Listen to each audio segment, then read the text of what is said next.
Get ready, start. There is one feature which is fairly striking in this case is that the funeral of the deceased was solemnized without any information to the police, and it is for this reason there appears to be neither any inquest report nor even a post mortem report of the deceased. Stop. This circumstance may mitigate against the husband, but there is nothing on record to indicate that the appellant was responsible for any such activity. Stop. The prosecution has not led any such evidence complaining about the disposal of the dead body in the aforesaid manner to establish an intent on the part of the appellant to either obliterate the evidence or otherwise destroy it. Stop. The ocular testimony of Ram Kumar PW1 and Srimati Seema Devi PW2 is totally silent in this regard. Stop. In such circumstances, any presumption against the appellant under any of the illustration of section 114 of the Indian Evidence Act would be impermissible as there is complete lack of evidence on this score. Stop.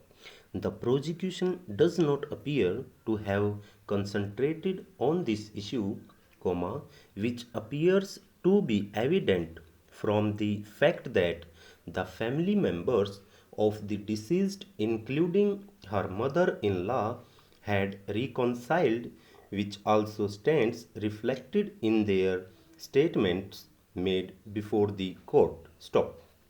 Consequently, what we find, is that in the entire evidence of the prosecution, no element of mens rea arose to implicate the appellant for having intentionally murdered the deceased. Stop. Pehra.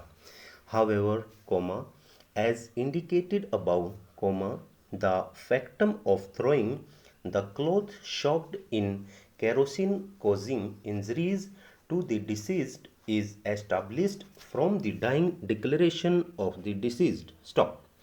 The status of the dying declaration has already been held unimpeachable by us, as it is corroborated by the testimony of the Nayab Tehsildar PW6 Ravi Kumar and PW9 Dr. Dilip Kumar Roy. Stop.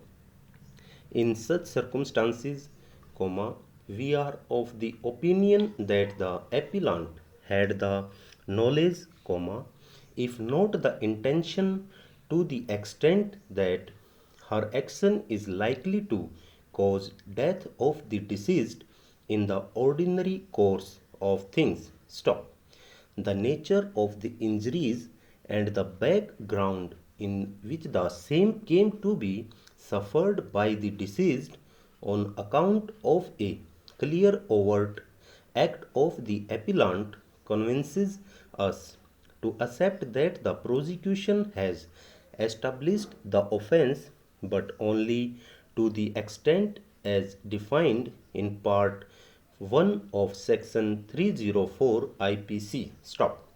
The prosecution, in our opinion, to that extent has succeeded in traveling the distance through its evidence from must have been to must be in the present case, and the appellant had such knowledge so as to cause death when she committed the offense. Stop.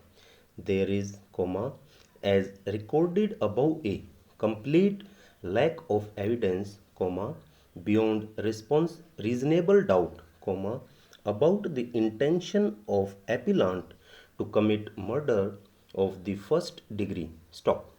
our conclusion to that extent, comma, is not an alternative opinion but the only possible view, and therefore we are unable to accept the view taken by the trial court. Stop and over.